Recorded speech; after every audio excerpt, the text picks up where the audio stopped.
Facebook friends and family. I'm Crystal Figueroa, and I want to thank you all for joining us this afternoon.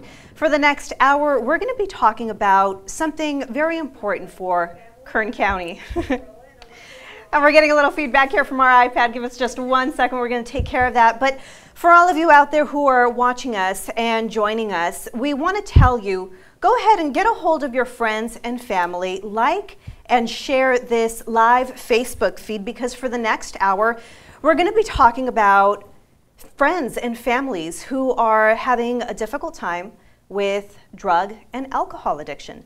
These are topics that are not always easy to talk about. A lot of times we tend to ignore it, or if we have someone we love who is going through this, we don't exactly know where to go to for help.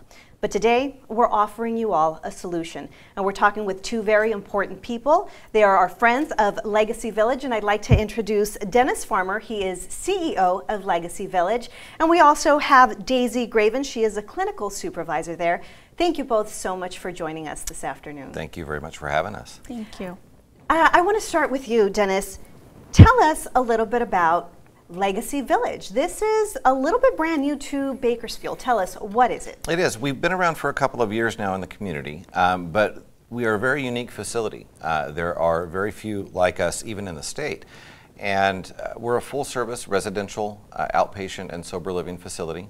We're licensed by the Department of Healthcare Services here in California, and we have the Joint Commission Gold Seal of Approval, which is the highest level of accreditation that you can get. All of that being said, it basically just means we put a premium on quality. We are a facility that likes to deal with the individual one-on-one. We don't have a cookie-cutter approach to addiction. Not one person's story is the same, so we focus and put a premium on individualized care. And we've had our doors open now going on almost 3 years in the Bakersfield community. Well, I'm glad you guys are here. And so for the next hour, we're going to be talking a lot about what Legacy Village has to offer our residents and our families here in Bakersfield. Not just Bakersfield, but all of Kern County. Daisy, I want to ask you, tell me a little bit about what you do for Legacy Village. At Legacy Village, I'm the clinical supervisor. I oversee the clients and the clinical staff. I help with the initial intakes to help make the client feel a little bit more comfortable when they come in. Get a little background on them to help develop an individualized master treatment plan for them, and oversee everything the way that it should be ran. Well, thank you. Dennis, I want to start with you. Sure. What is addiction? Because we hear the word alcohol and drug addiction all the time, and then immediately we get a certain picture in our head. What is it? Sure. I mean, the stigma, especially around our community oftentimes, is that it's the person who's pushing a shopping cart down the street, or that it only impacts low-income families. And nothing could be further from the truth. The overwhelming majority of people who struggle with this issue are people who you work with. They're people in your church. They're people that you would come across in a normal business dealing. Addiction itself varies by the individual. There's the chemical dependency to a substance. Somebody who's been using drugs or alcohol for such a period of time that their body is chemically dependent upon it. There's substance abuse, which means that somebody is overusing alcohol or drugs, or illegal drugs for that matter. And all of it combined, really what it comes down to is that if you're using a substance, obviously if it's illegal you shouldn't be to start with, but if you're using a substance that's impacting your work life, your family, your productivity, your health, any of those things, to a degree that is having a negative impact on you, there's probably a significant problem there.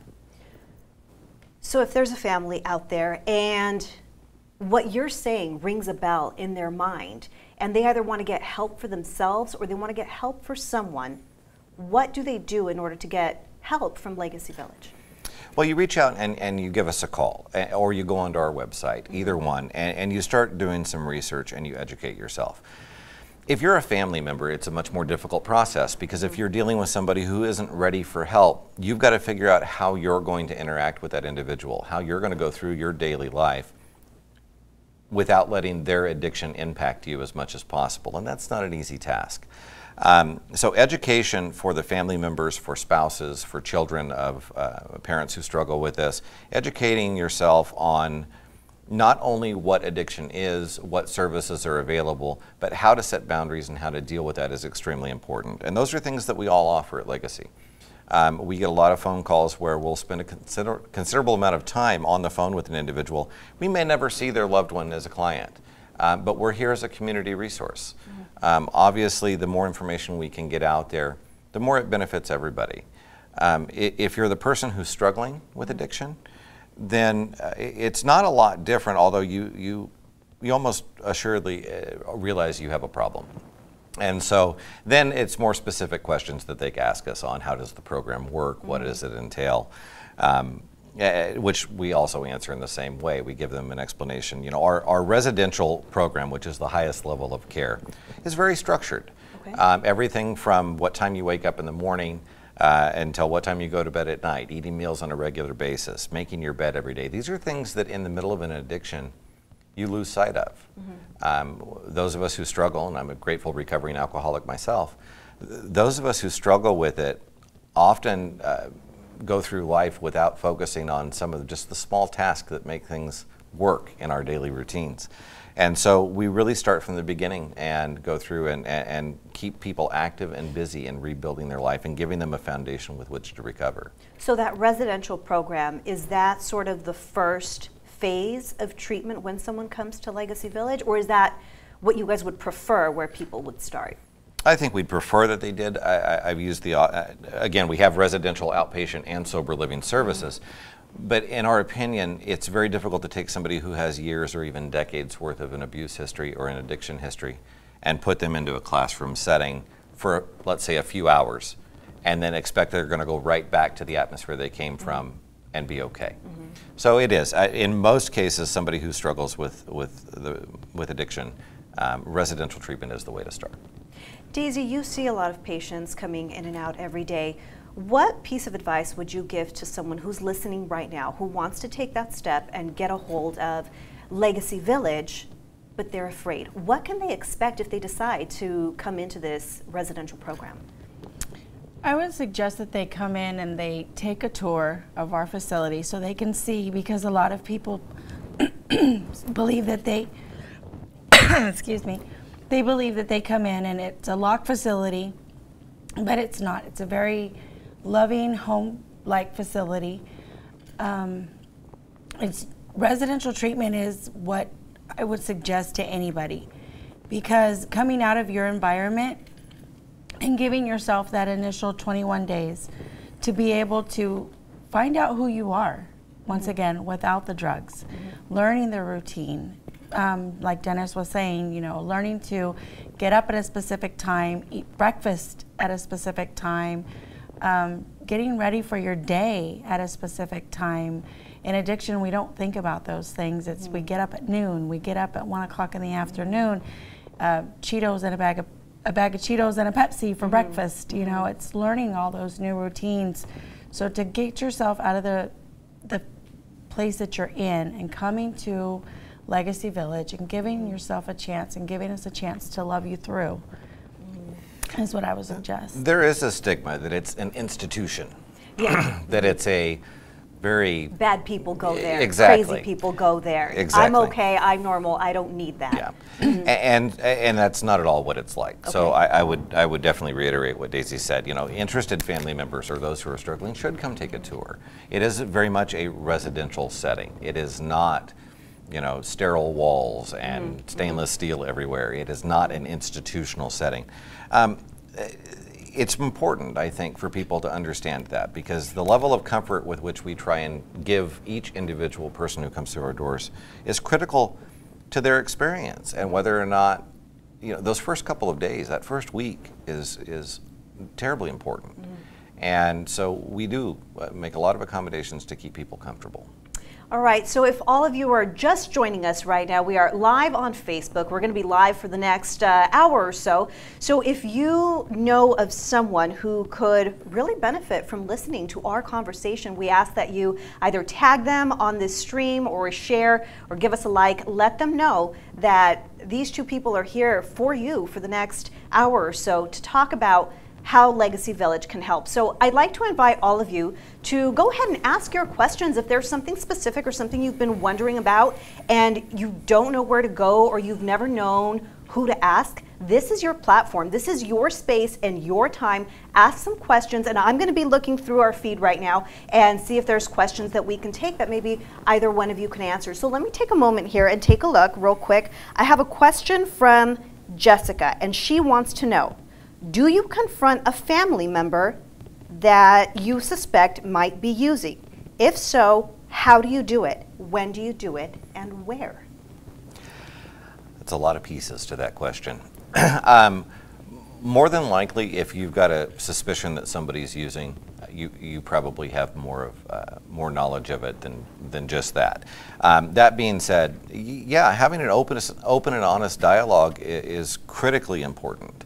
And talking directly to the person who asked the question, I mean, you've got to have that discussion with somebody, no matter how uncomfortable it is. If you don't, you're running the risk of, this is a deadly disease. This is something that, if left untreated, will kill the individual. And so if you're not prepared to do that yourself, you can do it in conjunction with other loved ones, other family members, basically have a family intervention. If that's something that you're not comfortable with, intervention services are something that Legacy offers. And that process really entails us sitting down with the family members long before we ever meet the person who's struggling with addiction, finding out some basic history, what they've got going on, what boundaries that family is willing to set, what limits, and then coming in a very loving but a very firm approach to say, here are your options. We understand that you're struggling with this and we're here to support you, but we aren't going to tolerate this behavior. So here's what we're willing to do, or you can go get the help that you need. And we're advocates for, while we're very proud of our facility and we're very proud of the efforts we make for high quality and for individualized treatment, at the end of the day, we don't care where somebody gets help. We just want them to get help. The other thing that we wanted to talk about, we were talking a little bit about this earlier, is what if that person doesn't want help? Because there are parents out there who have their teenagers or maybe their young adult children who are going through something like this. The parents want to help, but the addict isn't physically going into Legacy Village. What happens then? Al-Anon, and Daisy can probably go into this a little bit, is a great resource. It's obviously an entity that's not tied to Legacy. It is an offshoot of Alcoholics Anonymous that is designed for family members. And you want to tell them kind of what the resources are and how that works? And Al-Anon is for the family members of the addict and the alcoholic, that gives them support to let them learn how to set boundaries, healthy boundaries, not only for the addict but for themselves. Because, and it also, they also help you to really be able to protect yourself emotionally. Because a lot of times we allow the addict to continue using in our homes, taking money or whatever it is that they're doing out of love, care, concern, but in all reality, it's just enabling them and hurting them a little bit more. And I would also tell the person who asked the question that, an overly confrontational mindset is not going to help you. No. That person knows that they've got a problem. And obviously, I would assume if it's been going on for a while, there have been lengthy arguments about that subject before. So there's no need to do it out of anger. There's no need to do it out of a sense of, overly dramatic terms or things like that. Be frank, be honest, set your boundaries, and stick to them. Okay. We have another question coming in right now. And Daisy, I'd like to ask this to you. Sarah wants to know, do you have an evaluation process for someone to be able to walk in, get evaluated mentally, but also be able to go home that same day? So I think they're asking more about the mental aspect and the mental changes that come with addiction. Is there something like that? Yes, we do have a questionnaire that we do. Someone can call in and do it, or they can come in and we can sit down. And usually if you sit down and you realize, when you are asked the questions, you can realize that, oh, okay, I think I've got a problem. So sometimes they won't leave after that. But yes, they can come in and ask the questions and sit down and talk with us, and then they can leave right after that. And Legacy Village is a dual diagnosis facility, so we're equipped to deal with other issues besides chemical dependency.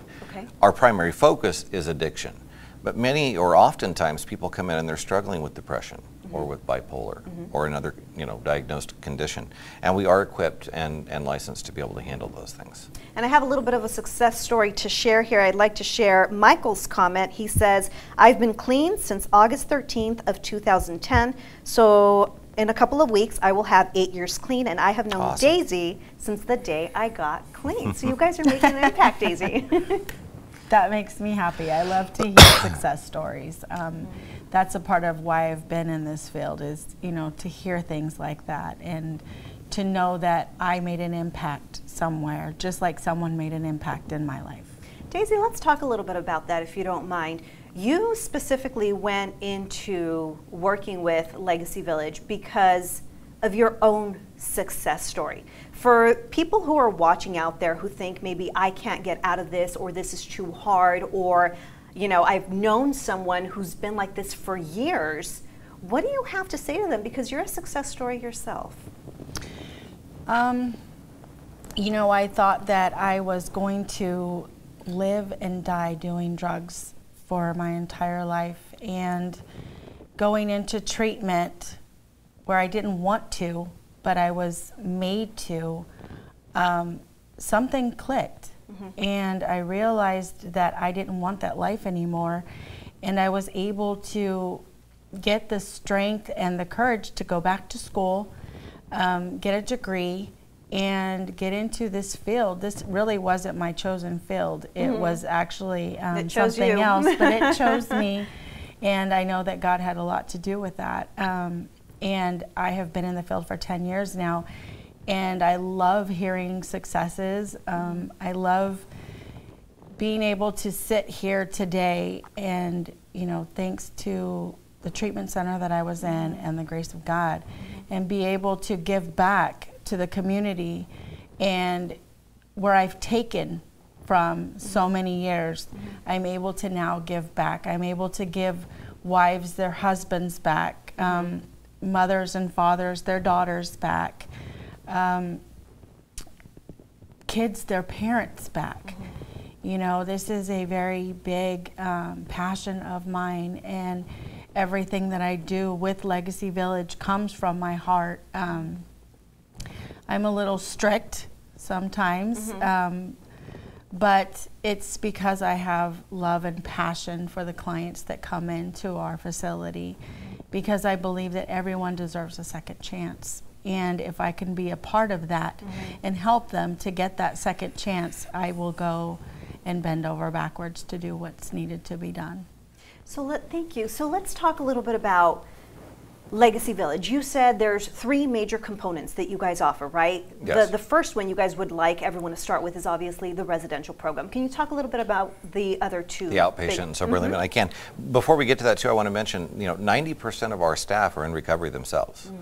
The overwhelming majority are. So that's always a comfort for both the family members and the person struggling to realize that anyone you're dealing with, whether it's a registered recovery worker that facilitates daily movement, to our clinical staff and even our clinical director, are in recovery. So you have people who understand, yourselves, the people who are working there, it's not just a job. They're not just taking patients in and filling out some paperwork. They know on a more personal level what these addicts are going through. Exactly. They've lived it. Yeah. So our other levels of care, again, outside of residential, go into the outpatient level, which can be as intensive as 5 days a week and down to 1 day a week.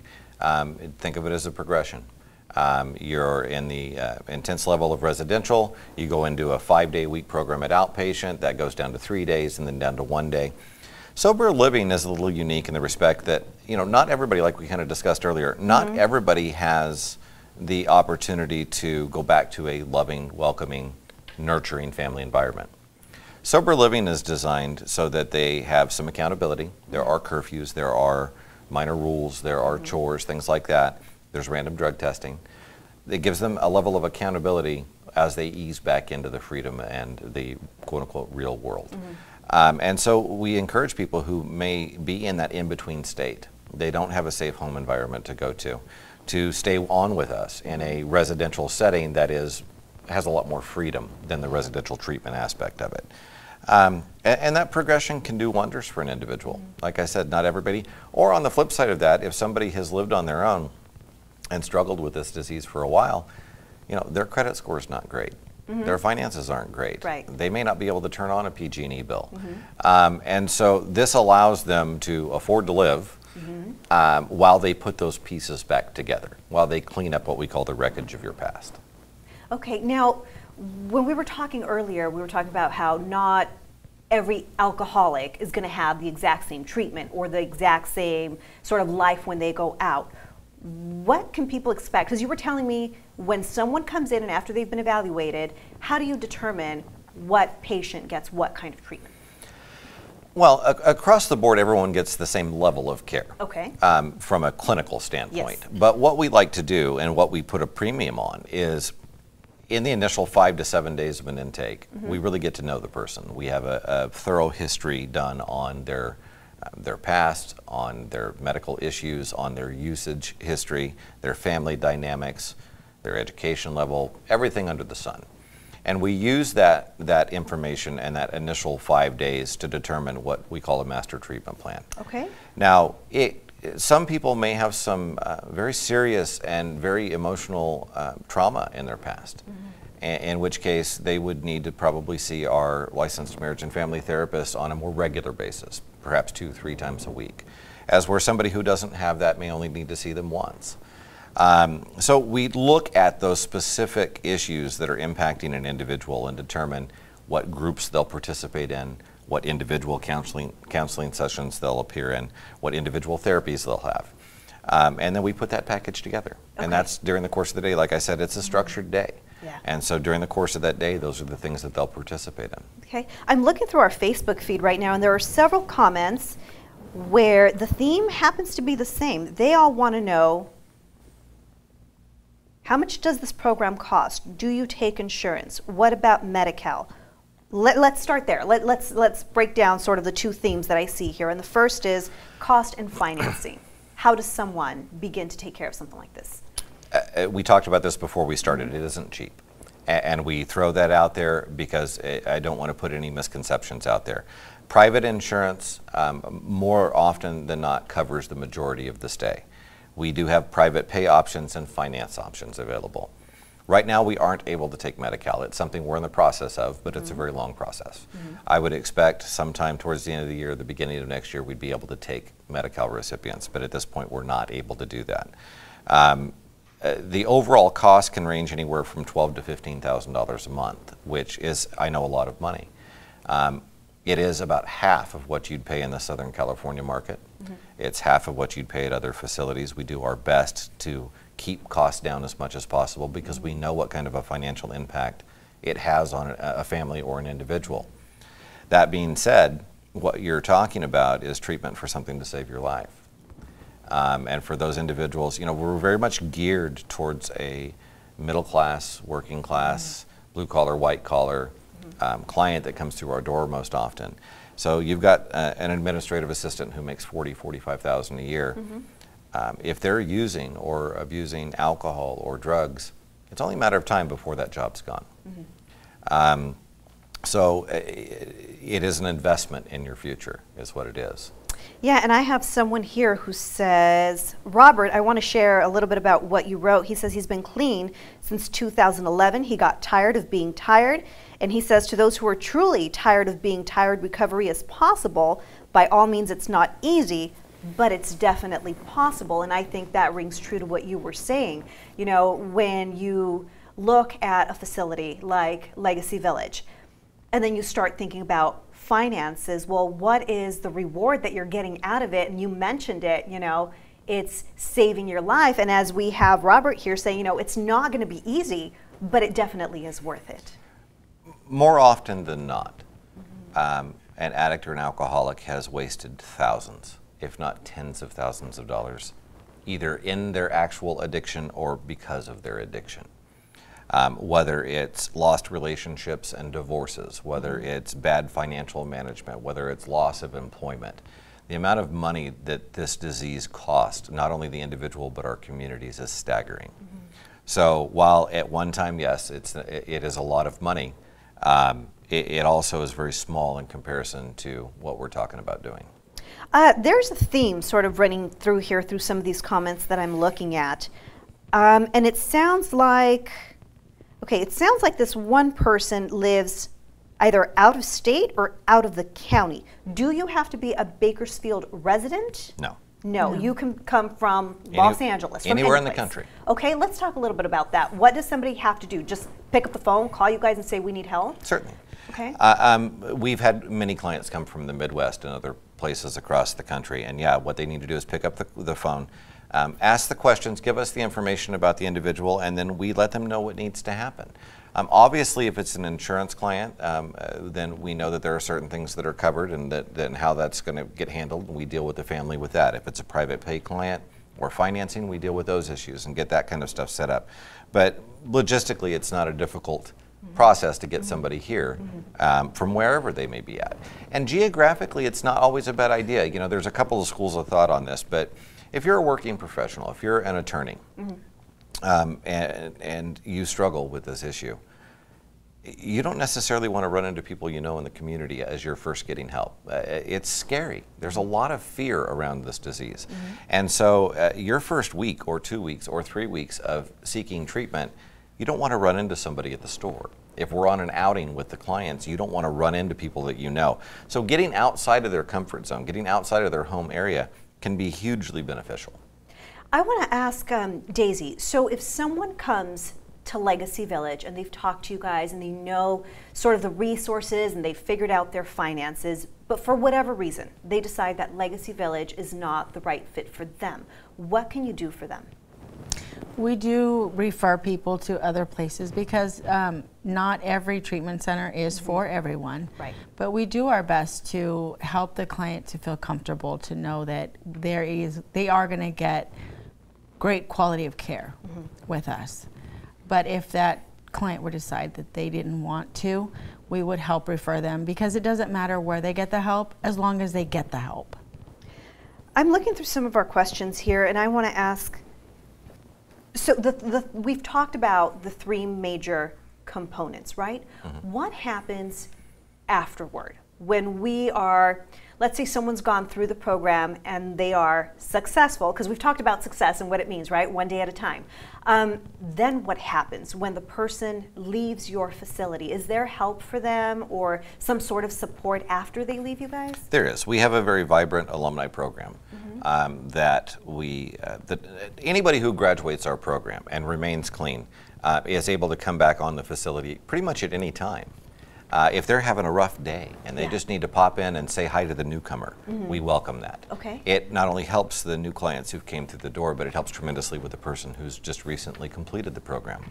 And our clinicians are available to anybody who's gone through it. It's not like you've graduated, it's day 28, have You're a nice done. life. We don't do that. We've got people that we've stayed, like I said, we've been in business almost 3 years now. We have people from the very beginning that we still stay in touch with. Daisy actually takes the lead on our efforts to keep in touch with as many people as possible. So, Daisy, tell me a little bit about that. Over the course that you've been working there, obviously you've come across a lot of people. What are maybe some of the things that you do personally to talk to people once they're done with the program? I make the effort to call them to see, just to check in and see how they're doing, ask how life has been. And I pretty much in the beginning, when they get there, from the time they get there to the time they leave, I do my best to build a rapport with them, so that way I don't even have to really make the calls. They call me and they'll let me know how they're doing. They'll tell me about a celebration. They'll tell me about a grandbaby's birthday, or the wife and I just went to Hawaii, or whatever the case is, and they love to call in and share, and so they keep in contact with me a lot. Daisy, I have another question for you. Margie wants to know, does this center use recovery coaches? I'm not quite sure what a recovery coach is, but they want to know if we use, or if you guys use recovery coaches. I'm not sure if she's referring to like sober coaches or things like that. There are a Okay. lot of facilities, and it's became very popular in Southern California, where an individual basically shadows somebody as they go through daily life. It isn't necessarily a service that we focus on because we rely so heavily on our residential treatment. Okay. By the time somebody's completed a 28, 30-day stay and then has an outpatient plan and a follow-up plan, the need for somebody to shadow them isn't so great. So it isn't necessarily something that we participate very heavily in. We do have opportunities. I'll give you an example. We had somebody from the Midwest who came through, and they had to go back for an important court case. Okay. And so we actually sent staff along with them for the 3 days that they were gone, so that they weren't by themselves. Now, they were only in their 3rd week of treatment. Okay. So it was very early on, and not only did they not feel comfortable going on their own and going back to their old stomping grounds, we didn't feel comfortable with it. So we made arrangements and did that. So in those scenarios where somebody needed to leave the facility for medical necessity, for perhaps a legal matter, or even a family matter, we've had people leave to go to funerals or things like that. Of course, we would send somebody with them, and that, in essence, is what you would consider a recovery coach on our end. But as far as a standalone service, no, it isn't something that we do. I want to ask you, what makes Legacy Village stand out so much in the county versus someone maybe wanting to go out of their way to seek help like in Fresno or in Los Angeles? I think it's our individualized care. I think it's the fact that we get to know everybody who's came through our door on a very intimate level. Not only what it is that they've been through leading up to them coming to our doors, but what their aspirations are, what are their hopes, what is it that they want to achieve, not only in the short time that we're going to have them, but in the next year, the next 5 years. I think that one of the consistent things we hear from our clients, those who have gone through the program and completed, is how much we care. I think that that's something that you can't fake. A client, especially an addict or an alcoholic, and I can say this, being one, we know when somebody's trying to pull the wool over your eyes. We know when somebody's not genuine. And our clients do.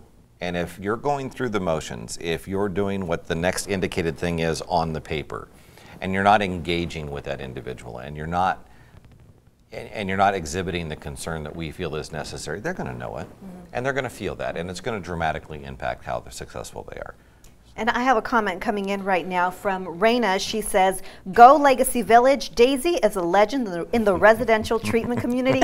Legacy Village is so lucky to have her." We are. So I think comments like that are really a testament to what Legacy Village not just offers as a treatment center, but you guys keep talking about the human aspect and the humanity that you guys share, because a lot of the people there have been through it. You know what you can relate to the clients that are coming in. Yeah, and that's crucial, I think. Daisy is a great asset to Legacy Village, and now don't let her fool you. She's not always the nicest person. She holds these guys. She holds their feet to the fire when it's necessary, but she does it out of a place of love and concern that is obvious to everybody she deals with. So Tough love, right? Very much so. Dennis, I wanted to ask you, so Legacy Village has been around for about 3 years. Yes. Share with us a little bit about how this was your brainchild and why you decided to take this on and bring this into our county. I tried to get sober a couple of times, and it didn't stick the first 2.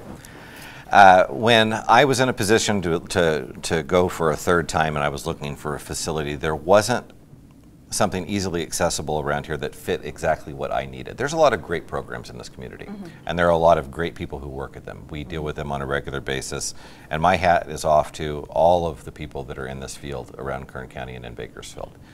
But for me, I didn't find something at that particular time that was a good fit, and I wound up in Southern California, and it was there that, combined with the lack of access to something for me to go to, and a willingness to do something different with my life, that I kind of had the idea. And it started off as a very small men's sober living operation at the very basic level of care. And over the course of about 18 months grew into the licensed facility and the company that it is today. And so, that credit, like I said, both my recovery and the fact that Legacy is here is by the grace of God. So. The other thing I wanted to ask you, so Legacy Village has been around for 3 years. You guys have been working it, trying to figure out sort of what works best for each client. Dennis, what would you tell me is by far, bar none, the best service that Legacy Village offers that people aren't going to find someplace else? Our staff. The fact that we employ predominantly people who are in recovery themselves, that we employ people who have a vested interest in being in this field and helping other people. I can't tell you how many times we have issues at 1 in the morning or 3 in the morning or at any given point of the day where people are willing to leave their home, go down to the facility and deal with what needs to get dealt with. I can't tell you how many times our recovery workers sit down and counsel people one-on-one. You know, a lot of the times when somebody wants to leave or they're having a really hard time getting through the initial stages, it's our entry-level recovery workers that are there that see them. They're the ones that, quote-unquote, talk them off the ledge.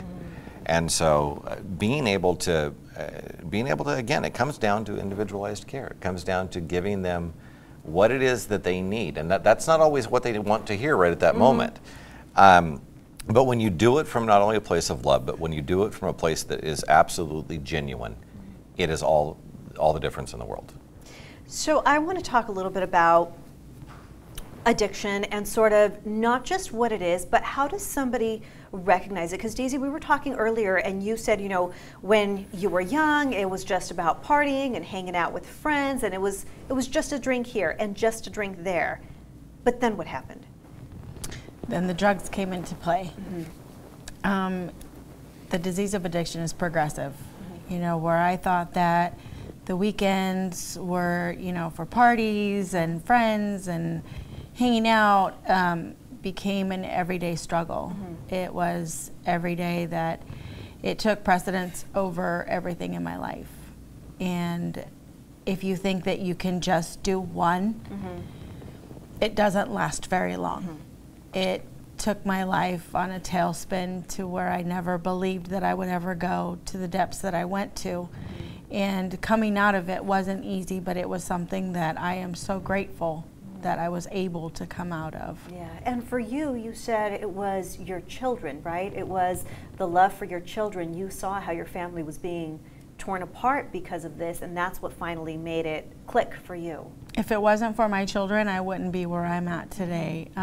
They gave me the strength, the unconditional love, the courage to be able to be the woman that I am today.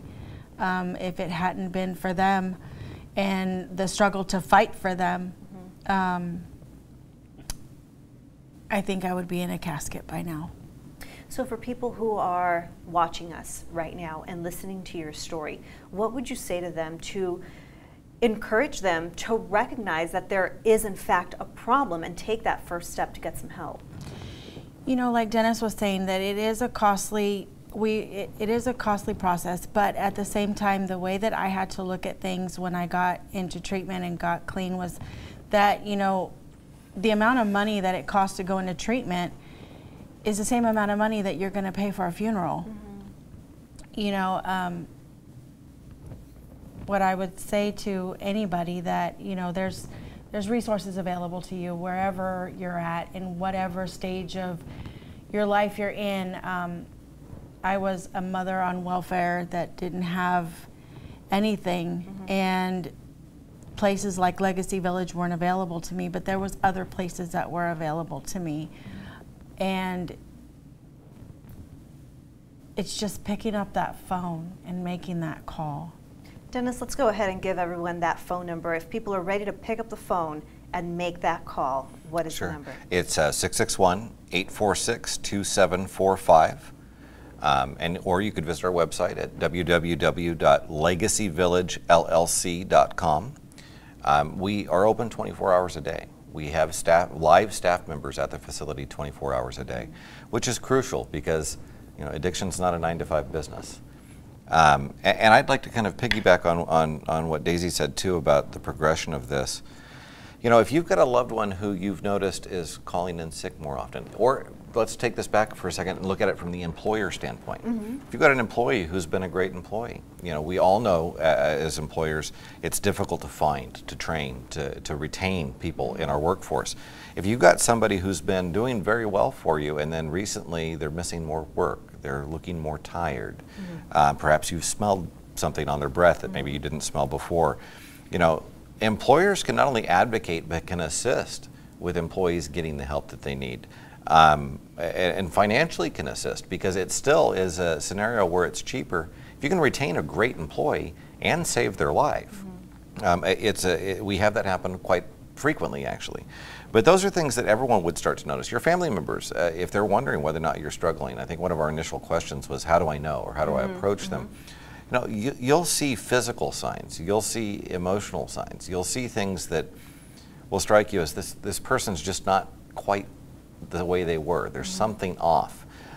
Don't wait until they are so far into it that it's blatantly obvious. Have that conversation, have that discussion. Let's talk a little bit about sort of how addiction can sort of begin to spiral. Daisy gave us her example that, you know, for her and for so many others who are watching, it does start like that, just partying and hanging out, and one little thing sort of leads to another. So for young adults out there, the question is marijuana really a gateway drug? I don't know that my answer on this question is always politically correct, but I'll do my best with this one. You know, whether or not marijuana has medicinal value, any of that, we really don't get into any of that. At the end of the day, my personal opinion is if it does, then package it and sell it at CVS or Rite Aid. Because when you go down, you know, streets in East Bakersfield and there's a pot shop on every corner with neon lights, you're not selling medicine, you're selling a culture. And what that's done is it's made it socially acceptable to the youth. If somebody's 45 years old and they want to smoke marijuana as a recreational thing, and they don't have an addiction problem with it, I suppose that we don't have much to say about that. But when you've got kids at 14, 15, 16 that think it's a normal thing and that it's socially acceptable, they're already not developed. And so you lower their inhibitions, and it's going to lead them to drinking it to excess, to trying other drugs that they may not have tried before. You know, we're a program of abstinence, and we do that for a reason. Marijuana was never my thing, but if I was to go out and get high right now, it would be a short amount of time before I had a drink back in my hand, because it would lower my inhibitions. And it's no different. You've got somebody who methamphetamines or heroin is their drug of choice. They go out and get drunk enough to where they lower those inhibitions. It won't be long before they have their drug of choice back in their hand. So obviously, from the marijuana standpoint, older adults can make responsible decisions, and if they're making responsible decisions, we don't really have a take on that. But as far as having it accessible or making it accessible, I think it's very detrimental to the youth of our community. And you mentioned teenagers. Legacy Village, is this just for adults? It is. We do have some referrals where we can send people. Adolescent facilities are a little more specialized. Okay. They require some additional things that obviously you can't combine the two. So at this point, it's just 18 and over. Okay, I've got a question coming in from Vanessa. She wants to know, how do you encourage someone struggling with addiction to stay in a program? I think a lot of it has to do with the program. I think that, you know, unfortunately, there are a lot of places that I call warehouses. There are a lot of places that you'll get the exact same thing that anybody else would get. It's running them through in a assembly line factory style. Every week the, you know, curriculum rotates to the same thing. That makes it very difficult for somebody. So I think the choice of facility has a lot to do with it.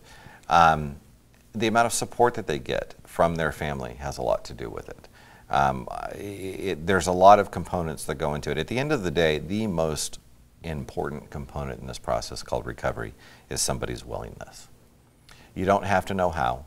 You don't know how. Need to know how it's going to work, why it's going to. You don't even need to know why it's going to work.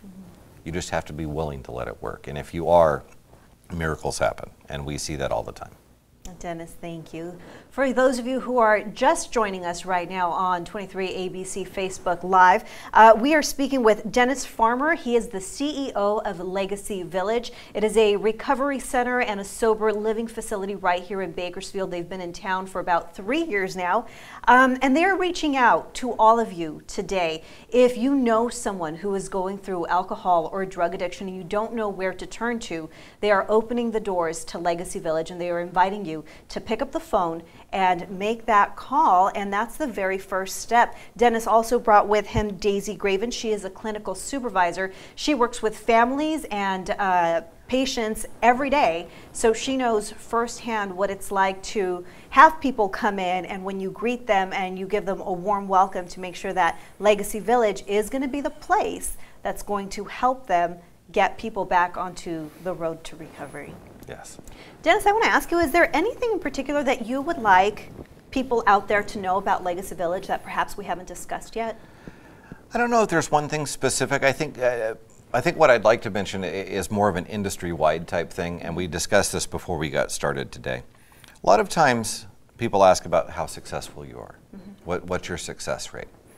And I liken it to other industries, because I think that the addiction industry and the addiction treatment industry gets put under a level of scrutiny that other places don't. I'll give you an example. If somebody struggles from diabetes and they have a blood sugar level that's gone through the roof that requires them to go into the hospital, they may have to stay there for, let's say, a couple of weeks. If the hospital gets that blood sugar under control and shows that patient how to deal with their blood sugar and keep it under control, and they leave there 14 days later and it's under control, we would consider that hospital stay a success. Now, if the individual doesn't take their insulin or doesn't take their medication and 5 days later they wind up right back in that scenario, we don't blame the hospital. And it isn't so with this industry, although I think it should be. You know, we get somebody in there who has a chronic relapsing disease. We're going to get them stabilized. We're going to get them information and education and tools to keep that disease stabilized, to live a healthy, productive life once they've left our facility and our programs. If they don't take their medication, it's something that's outside of our control. Obviously, we try and give them as many tools as they need to understand how vital going to meetings, talking to a sponsor, quote unquote, taking that medication is. But ultimately, it's their responsibility to do that once they've left our facility. Daisy, I want to ask you, for people who are considering Legacy Village right now, they've been watching, they've been listening, and they kind of want to take that first step. Is there a way where maybe someone can just come in and check out the facility, maybe take a tour, look around, and maybe get comfortable with the idea of finally getting into Legacy Village? Absolutely. I would suggest coming down, because a lot of people think that it's this bad place, and it's actually a beautiful place. It's full of love. It's full of a lot of care and concern. It's very homey. And to get rid of the fear, I would suggest coming down, taking a look around, asking us all the questions that you have to ask to help get rid of that fear and take that initial step to come into treatment. Daisy, paint a picture for us, if you will. What does this place look like? It's located on California Avenue, correct? That's the corporate office. That's the corporate office. Okay. We have our main residential facility is over on Oregon Street. Okay. And then we have outpatient facilities that are on Monterey and other areas in that on that side of town over there. So yeah, so paint the picture of the for facility. Us, because you said it's very homey. Give people at home an idea of what they would be walking into. When you first walk in, you're going to see well, actually we just remodeled. It's a beautiful kitchen, dining area actually, with these beautiful new tables that Dennis just painted yesterday. And that's one thing that sets Legacy Village apart from everything, is the way that he gets in there and he's really in the trenches with us, dealing with clients and dealing with them one-on-one individually, and really being there and showing the care and concern. But you see a living room like setting. It's not the traditional tables and chairs like a normal classroom. Okay. There's couches, there's TVs. We show a lot of educational videos that deal with addiction to help a client be able to see themselves in that video. And it's not just us, well, you are, and because they've gotten that from their families long enough. So it doesn't look like a hospital. It doesn't look like No. a Not clinic. It's at not all. sterile. No. It's a townhomes with a beautiful living room, with a kitchenette. The only thing that's missing in there is a stove, because we have an amazing cook that works there, and we have a beautiful kitchen. On the outside are their little townhomes, 2 bedrooms. There's a little what would you say? It's very much like apartment yeah. living. It very much is. It's very comfortable and set up like apartment living in the residential part of it. It's all on the same property. But I think back to what Daisy was talking about with the classroom areas and stuff like that. It is very warm and inviting and comfortable. Oftentimes, the therapy that happens with just clients talking amongst themselves is as valuable as anything we can give them. And so creating an atmosphere that is both conducive and comfortable for those guys to sit and talk to each other is extremely helpful. So we've been talking a lot about the addict or the alcoholic and the type of help that they can get. Can you give me some more details about sort of what the families will walk away with after someone completes a program through here? Sure, and it actually doesn't start when the client completes. The process of dealing with individuals' family members starts from day one. We have a licensed marriage and family therapist on staff who actually also is our clinical director. He's an amazing man who is in recovery himself. And he deals not only with the individual client when they come through the door, but he'll deal with their family members. He'll deal with them outside of the client. If they have concerns or questions or anything's going through their head, we offer those services. It's part of the package that comes with anybody coming into Legacy. And that doesn't stop. That goes through the entire process while the client is with us. We work heavily on family reunification issues. A lot of times spouses have really done some damage in their relationship over this issue. So we work to help them get on a path to repair those things. Parents have damaged their relationship with kids or kids with their parents. Those are all things that we not only work directly with, get in there and get our hands dirty with, but we continue that care after the person has actually completed the program. So the whole family is sort of not being treated, but being cured and being healed and moving forward after something like this. We encourage them to be as involved as they'd like to be. So as long as it's both healthy and beneficial to both the client and the family, we encourage them to be extremely involved.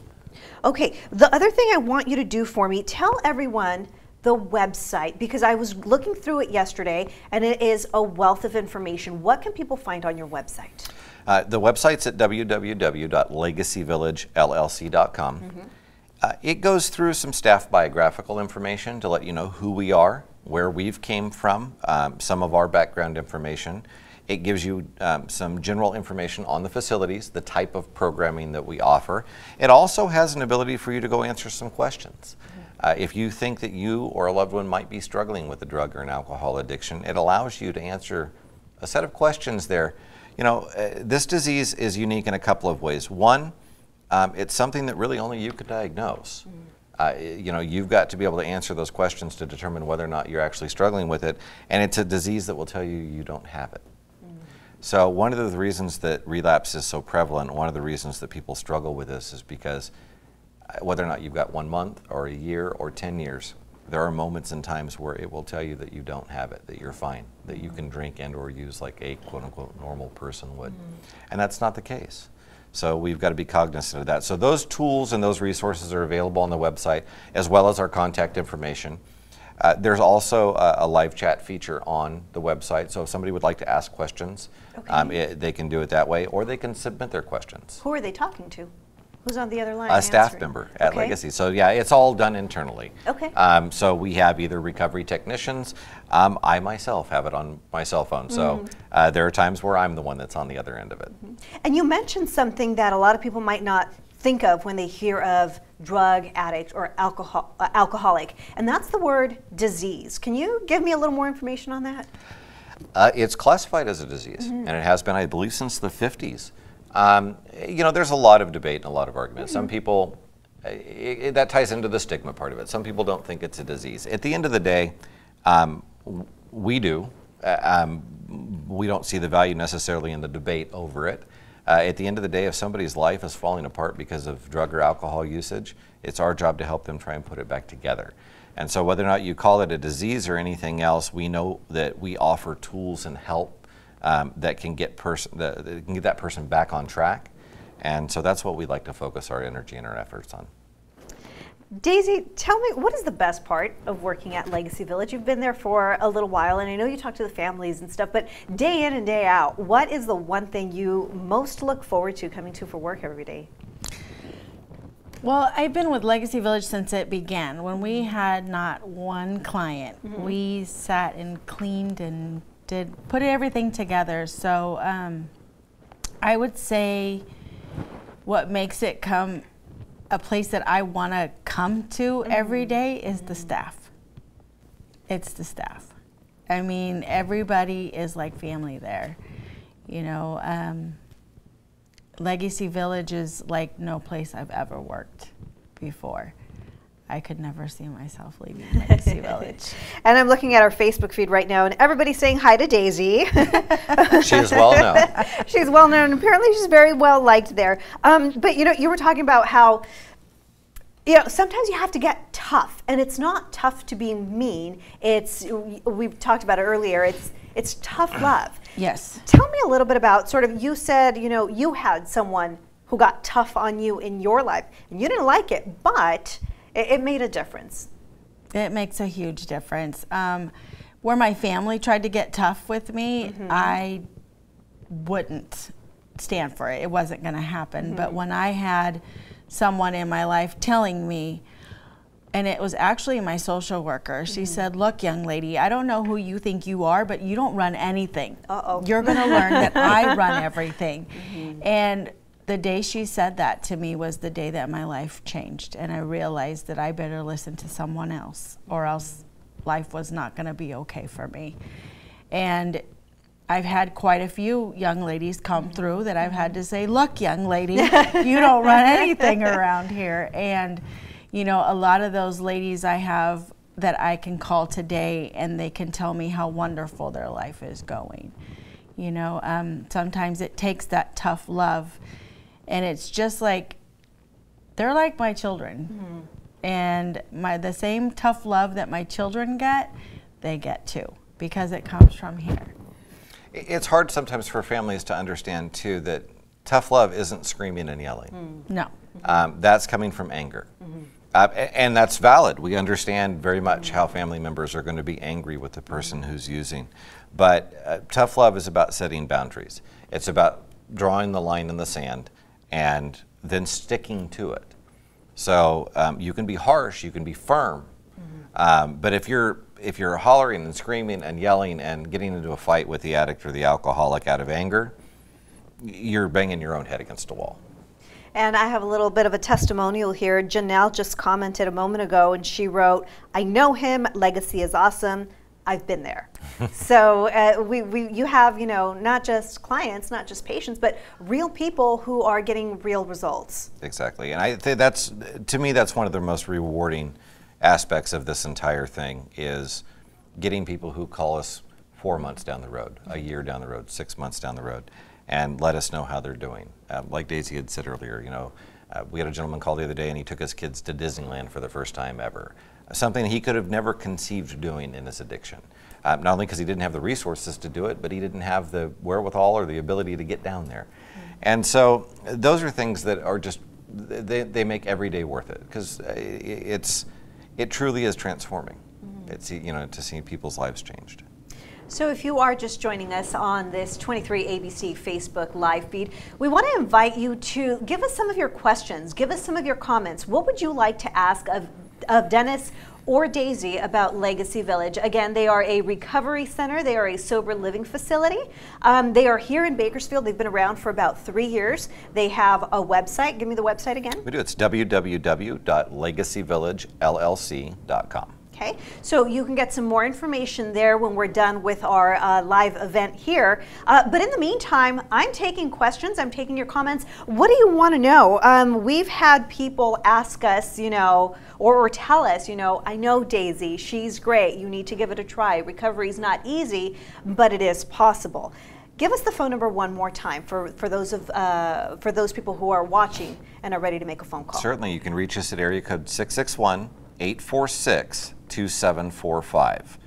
So, thank you. Let's talk a little bit about the actual living facility. You said they look kind of like apartments, kind of like townhomes, like it's not, it doesn't look like a medical facility, No. right? No. How many people, like how is it broken down? Like how many people per unit or that sort of information? The facility is licensed and we can handle up to 20 individuals at a time. Okay. It is a co-ed facility, however, that's segregated living conditions. Mm-hmm. So each individual housing unit can accommodate up to 5 people.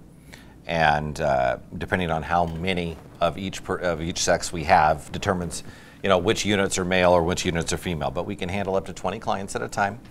Again, it's an apartment complex that was converted to this use. We spent a lot of time and care in remodeling it. So it is not like a hospital at all. It's not institutionalized. Okay. Ladies and gentlemen, I'd like to invite you one last time. If you have any last minute questions, go ahead and get them in now. Our time with Dennis Farmer, CEO of Legacy Village, and Daisy Graven, Clinical Supervisor there, is running out. So if you have any last minute questions, we'd like to take that now. In the meantime, I'd like to open it one last time to either one of you. Is there anything that maybe you'd like to share with the people who are watching right now before we let you go? I'd just like to say that if you're out there and you're struggling and you're having a hard time with this issue, whether or not Legacy Village is the right fit or not, call us anyways and let us at least answer some of the questions that you might have.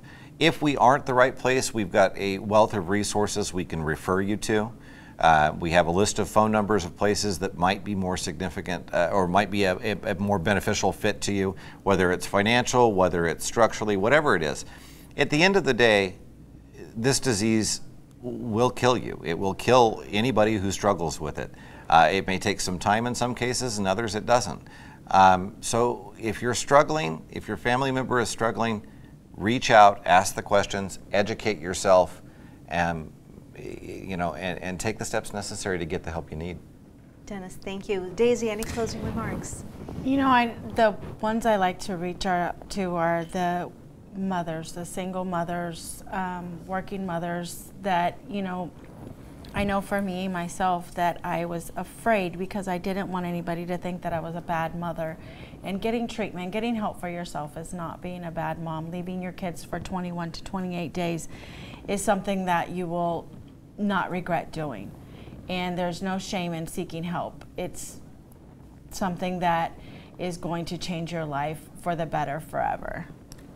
Dennis and Daisy, we'd like to say thank you so much for coming in this afternoon and sharing this hour. It has been a wealth of information. And all of you out there watching, thank you so much for joining us. Until next time, I'm Crystal Figueroa for 23 ABC Facebook Live.